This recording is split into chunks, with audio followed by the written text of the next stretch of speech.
धरती गोल है, ये क्या कहा जाता है कि साहब पहले यूरोप वालों ने हमको बताया कि धरती गोल है, जबकि मैं किसी के भावना आहत नहीं करना चाहता, पर लिखा तो वहाँ किताब में आज तक है कि धरती चपटी है और धरती स्थिर है। खैर कोई बात नहीं, हमारे यहाँ ज्योग्राफी को हिंदी में क्या कहते हैं, तो नाम से ही गोल है, मतलब कहीं कोई संदेह ही नहीं है कि गोल था।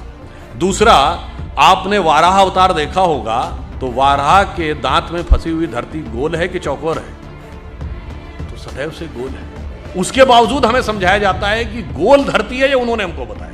कलकत्ता के पुलिस कमिश्नर को मार दिया गया और वाइसराय हार्डिंग के ऊपर बम फेंक दिया गया था। कभी आप कल्पना करें जरा उस सरकार की कि वाइसराय पे बम, असेंबली में बम, पुलिस कमिश्नर की हत्या, खजाना लूट गया, शस्त्रागार लूट गया, सरकार तो हिल गई होगी। उनका बेचारों का कोई योगदान ही नहीं था, सारा योगदान एकमेव था।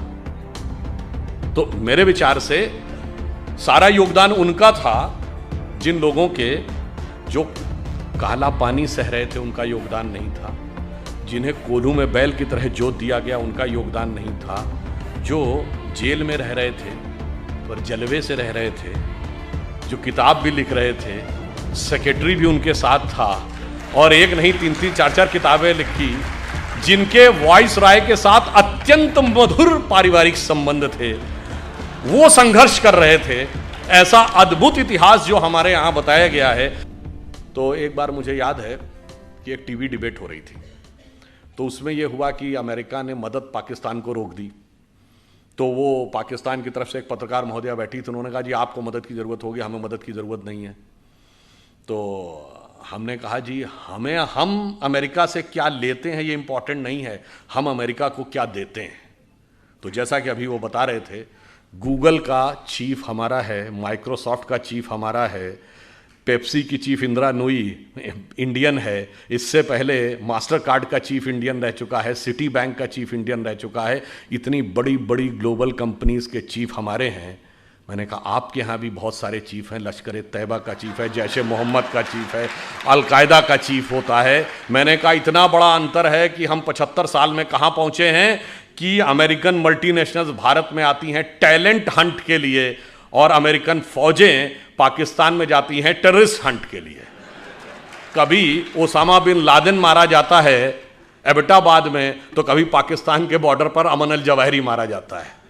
और इतना ही नहीं, हम अमेरिका को सिर्फ इतना ही नहीं देते हैं। जैसा कि अभी मोहित जी कह रहे थे कि भाई मैं तो बिजनेस का व्यक्ति हूं, तो समाज, राजनीति, आध्यात्म, इस विषय पर तो मैं नहीं बोलूंगा। मैं तो बताता हूं कि बिजनेस और आध्यात्म का भी हमारे यहां कैसा कनेक्शन है। हम सब व्हाट्सएप यूज करते हैं, फेसबुक यूज करते हैं, तो उसका ओनर कौन है? Mark Zuckerberg.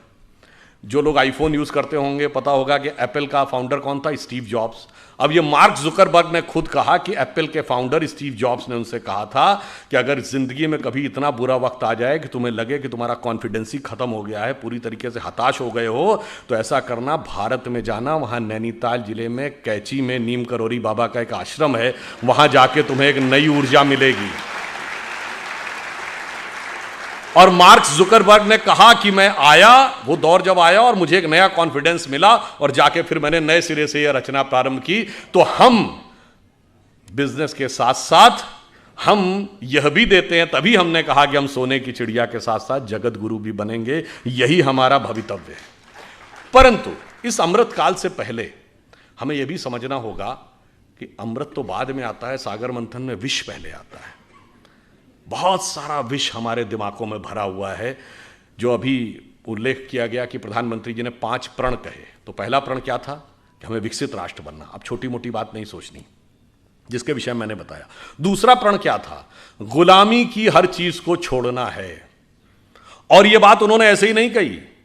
नॉर्मली सरकारें आती हैं, वो कहती हैं हमने इतने नए नियम और बना दिए।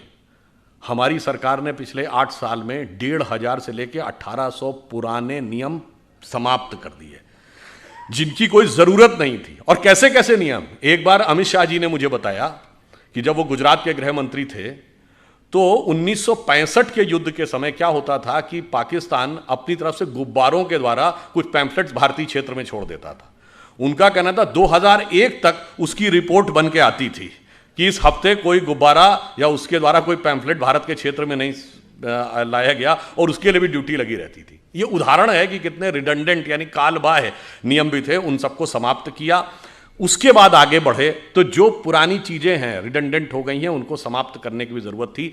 पर हमारे मन में विष कैसे भरा रहता है, मैं आपको एक उदाहरण देना चाहता हूं आप ही के क्षेत्र से। यहां अहिल्याबाई होलकर जी का पुण्य स्थान है। आपने अहिल्याबाई जी का नाम किसके नाम पे पढ़ा? अहिल्या जी के नाम पे पढ़ा। हम सब ने वो कहानी सुनी, गौतम ऋषि की पत्नी अहिल्या थी, इंद्र ने आकर संपर्क स्थापित कर लिया, इसलिए वो पत्थर बन गई। फिर भगवान राम के द्वारा उनकी मुक्ति हुई। कितना गलत है, महिलाओं के साथ कितना अत्याचार होता था, यही दिमाग में भरा हुआ है ना। पर आप में से किसी ने कभी ध्यान दिया कि अहिल्या शब्द और गौतम शब्द और राम शब्द का अर्थ क्या है? अहिल्या का अर्थ होता है जिसे हिलाया ना जा सके। देखिए, ये सब हमारे अंदर की चेतना के द्वंद्व का प्रकटीकरण है। क्योंकि जब भगवान जन्म लेते हैं तो केवल एक सामान्य, उसके लिए लीला क्यों कहते हैं, वो एक एक जून के जीवन की घटना हमारे अंदर की चेतना का एक प्रकटीकरण है। मन की वह अवस्था जिसे विचलित नहीं किया जा सके, जिसे जरा भी हिलाया ना जा सके, वह है अहिल्या। जब मन उस अवस्था में पहुंचता है। अहिल्या किसकी पत्नी है? गौतम ऋषि की। तम शब्द का अर्थ क्या है? अंधकार। गौ का अर्थ होता है जाना। जब आप अंधकार के परे चले जाते हैं और ज्ञान के प्रकाश का साक्षात्कार करते हैं, तब चेतना उस अवस्था में पहुंचती है जिसे विचलित नहीं किया जा सकता। यह गौतम और अहिल्या के पति पत्नी होने का अर्थ है। और इसमें एक और बात है, आपको नहीं पता होगा, यह अंग्रेजी का जो गो शब्द है ना, जिसका मतलब जाना, वो संस्कृत के गो से निकला है। यही गो शब्द का अर्थ है जाना। गौतम का यही अर्थ है, तम के परे जाना। 10 बार आया है रामचरितमानस में, गो गोचर लग जा मन जाई तो जानो माया भरमाई। मगर हमारे दिमाग में भरा है कि गो अंग्रेजी का शब्द है। हमारे यहां गोचर, ग्रहों की गति को गोचर कहते हैं ना। आज का गोचर, ज्योतिषी से पूछे, कहता आज का गोचर, ये सब गो शब्द जाने से बना है। अब इंद्र कौन है?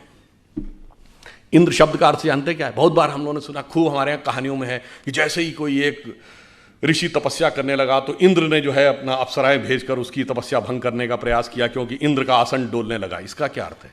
इंद्र शब्द का अर्थ जानते क्या है? आपने ईंधन वर्ड सुना है? फ्यूल के लिए यूज होता है, सोर्स ऑफ एनर्जी। ये ईंधन शब्द इंद्रन शब्द का अपभ्रंश है। इंद्रिय शब्द इंद्र से निकला है। हमारी सारी सांसारिक इंद्रियों की जो सोर्स एनर्जी है, दैट इज इंद्र।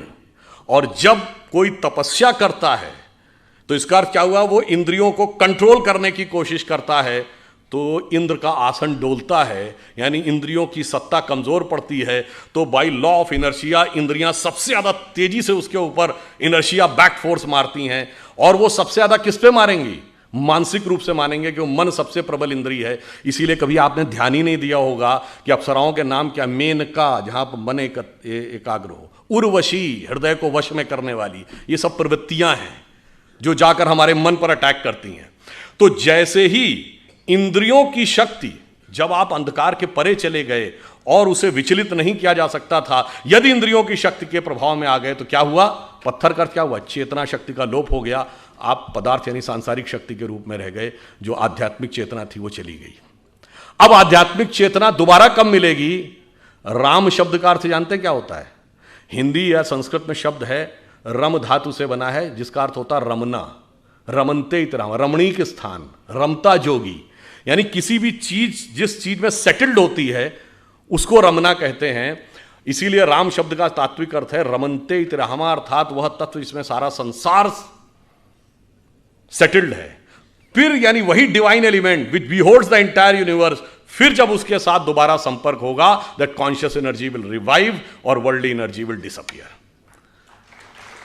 मगर हमारे दिमाग को क्यों, अब ये क्यों, किन्हों ने पढ़ाया गया जानते हैं क्यों? 1854 में कार्ल मार्क्स ने एक आर्टिकल लिखा था शिकागो हेराल्ड ट्रिब्यून में कि हिंदू जाति चाहे जितनी भी समृद्ध हो, पर वो नंदी, बैल, बंदर, हनुमान और हाथी गणेश को पूजने वाले इसी लायक थे कि उनके ऊपर हुकूमत की जाए, क्योंकि वो मूर्ख थे। मान्यवर, हम मूर्ख नहीं थे, इतना समझने लायक बुद्धि आपके पास नहीं थी, क्योंकि आपने ना कभी भारत में आए, ना आपने भारतीय संस्कृति पढ़ी, ना आपने संस्कृत पढ़ा, और आपने कुछ नहीं पढ़ा, और उसके बावजूद बैठे बैठे व्याख्या दे दी। और मैं पुनः यह बात चुनौती से कहता हूं, किसी मार्क्सवादी ने वैदिक संस्कृत पढ़ी ही नहीं, जैसे कोई आईआईटी या इंजीनियरिंग कॉलेज में जाकर बीटेक करे नहीं और इंजीनियरिंग पे भाषण देने लगे, उसी प्रकार कोई मार्क्सवादी बताए उसने किस वैदिक गुरुकुल में जाकर वैदिक संस्कृत पढ़ी है और फिर वेदों पे कमेंट्री की है, अंग्रेजी में पढ़ के वेदों पे कमेंट्री की है। ऐसे महान महान लोग हैं। और वो मैं उदाहरण बताना चाहता हूं, जब राम जन्मभूमि का मुकदमा चल रहा था, ये सुप्रीम कोर्ट की नहीं, जब Lucknow bench of Allahabad high court में चल रहा था, तो दोनों पक्षों से कहा गया कि आप अपने अपने इतिहासकार ला सकते हैं। तो हमारी तरफ से जो इतिहासकार थे उसमें देवेंद्र स्वरूप जी थे, एसपी गुप्ता थे, ग्रोवर साहब थे, डॉक्टर हर्ष नारायण थे। उधर से ऑब्वियस कौन थे, सूरज भान थे, आरएस शर्मा थे, रोमिला थापर थी, यही सब लोग जिनको डीएन झा वगैरह, ये लोग स्वयं नहीं अपीयर होते थे, अपने प्रतिनिधियों के थ्रू होते थे। अब भाई देखिए, कोर्ट में तो राजनीति नहीं चलेगी। कोर्ट ने पूछा कि आप राम मंदिर के मुद्दे के ऊपर आए हैं, तो आप पहले ये बताइए कि आपका हिस्ट्री में विषय क्या है, एंशिएंट इंडिया विषय है क्या? तो उसमें से ज़्यादातर लोगों लिख के दीजिए एंशिएंट इंडिया हमारा विषय नहीं है। अब वहाँ खुदाई का विषय था, तो आपको पता होगा हिस्ट्री में दो ब्रांच होती ना, आर्कियोलॉजी एंड कल्चर। तो आर्कियोलॉजी खुदाई से डील करती है। उनसे पूछा गया आर्कियोलॉजी के एक्सपर्ट हैं? नहीं जी, हम उसके एक्सपर्ट भी नहीं, हमें आर्कियोलॉजी नहीं आती, यानी खुदाई वाला विषय हमें नहीं पता। चलिए, तो कल्चर का पता होगा। अब कल्चर तो किसी लैंग्वेज में लिखा रहता है, सारे डॉक्यूमेंट्स दो ही भाषाओं में थे, संस्कृत और फारसी। और मजे की बात है, सबने ये लिख के दिया है कि फारसी नहीं, उन्हें संस्कृत भी नहीं आती है। यानी ना खुदाई जानते थे, ना लिखाई जानते थे, और दावा ये सारी खुदाई जानते थे। वो आके हमको समझाते थे, जबकि हमारी तरफ से लोग ऐसे थे जो संस्कृत भी जानते थे, फारसी भी जानते थे। डॉक्टर हर्ष नारायण श्रीवास्तव को मैं व्यक्तिगत रूप से जानता हूँ, जितने बड़े संस्कृत के विद्वान थे उतने बड़े फारसी के विद्वान थे। इसलिए जब बाबरी मस्जिद वाले कोई डॉक्यूमेंट देते थे फारसी का और उसका ट्रांसलेशन करके देते थे, तो डॉक्टर हर्ष नारायण को दिया जाता था टू वेट दैट ट्रांसलेशन, कि भाई जो ये ट्रांसलेशन है ये यही है या इसमें कोई एक आध नुक्ते का हेर फेर है। इससे आप समझिए कि किस प्रकार की चीजें हमारे दिमागों में भरी गई और हमारा दिमाग किस तरीके से उन सारी चीजों से इफेक्ट हो गया, और किन लोगों ने भरी जिनको उसका कुछ भी एबीसीडी नहीं आती थी। वैसे ऑन द लाइटर नोट में कहूं, जब ये देवी अहिल्या जी वाला उल्लेख आता है, तो तुलसीदास जी का जो पूरा साहित्य है ना, वो पूरा एक गंभीर राम भक्त साहित्य माना जाता है। पर एक ही आध जगह तुलसीदास जी ने हास्य रस का भी उल्लेख किया है। कवितावली में वो लिखते हैं कि जब भगवान राम चित्रकूट पहुंचते हैं, तो वहाँ के जब साधु सन्यासियों को पता चलता है कि भगवान राम आए हैं, तो वो बेचारे वर्षों बरस से व्रत कर रहे थे, तपस्या कर रहे थे, तो उनको लगा कि इनके पैर के स्पर्श होने से कोई पत्थर की शिला स्त्री बन जाती है। तो सब एक एक शिला लेके आ गए कि शायद ये एक सुंदर स्त्री बन जाए तो मेरा भी जीवन जो कष्ट का है कोई मुझे भी अच्छे ढंग से हमारा सहयोग करने के लिए मिल जाए। तो उसको उन्होंने लिखा है कि विंध्य के वासी उदासी तपोव्रत धारी महाबिनु नारी दुखारे, और गौतम तीय तरी तुलसी सो कथा सुनिबे मुनिवृंद पखारे, होए हैं शिला सब चंद्रमुखी परसे पद मंजुल कंज तिहारे, और कीन भली रघुनायक जीव करना करी कानन को पगधारे। तो मतलब उन्होंने हास्य का भी प्रयोग किया। ये तो एक चीज हुई। अब दूसरी बात आई है, जिस जमाने में देवी अहिल्याबाई होलकर यहां पे रूल कर रही थी, 18th सेंचुरी, आपको पता है उस समय यूरोप में क्या था? 1542 से वहां पर विचक्राफ्ट एक्ट था। विचक्राफ्ट एक्ट का मतलब होता किसी भी महिला को चुड़ैल घोषित करके जला दिया जाता था। और वो समय जब भारत में चाहे रानी अहिल्याबाई हो, रानी दुर्गावती हो, कित्तूर की रानी चेन्नम्मा हो, वो मध्यकाल का दौर, चाहे छोटे मोटे राज्यों की रानी अबक्का हो या रानी लक्ष्मीबाई हो, वो यहां शासन कर रही थी। और वो लोग, और कौन, कोई भी चर्च घोषित कर देता था कि ये चुड़ैल है और उसको जला दिया जाता था। ये बाई पार्लियामेंट ये एक्ट था, ये ब्रिटिश पार्लियामेंट का एक्ट है। और आपको पता है वो एक्ट कब तक रहा है? 1951, 1951 में वो एक्ट रिपील किया गया है। और वो लोग हमको ज्ञान देते थे कि महिला समानता आप यहां नहीं है, महिला समानता तुम्हारे यहां थी। आपको पता है अंग्रेजी का ये शब्द विच हंट आप सबने सुना होगा। ये विच हंट शब्द उसी विचक्राफ्ट एक्ट से निकला है कि किसी भी औरत को विच घोषित करके फिर उसको पकड़ना और पकड़ के मौत के घाट उतार देना। हकीकत यह है कि विच हंट करने वालों ने हमारे खिलाफ विच हंट किया है कि हमें कहां कहां पे नीचा दिखाया जा सकता है। और इसलिए मैं ये कहना चाहता हूं, हमारे यहां स्थिति ये थी, ये तो हुई रूल करने की बात। वैदिक काल में 20-22 ऐसी विदुषी महिलाएं हैं, गार्गी, अपाला, लोपमुद्रा, मैत्रेयी, जिन्होंने बाकायदा वेदों पर व्याख्यान किया है, शास्त्रार्थ किया है, याज्ञवल्क्य का गार्गी के साथ शास्त्रार्थ, संध्या का ऋषि मेधातिथि के साथ शास्त्रार्थ। हम चुनौती के साथ कहते हैं दुनिया में कोई दूसरी धर्म संस्कृति बताइए जो धर्म ग्रंथ के ऊपर पहले तो डिस्कशन का पावर देती हो और डिस्कशन का पावर महिला को देती हो।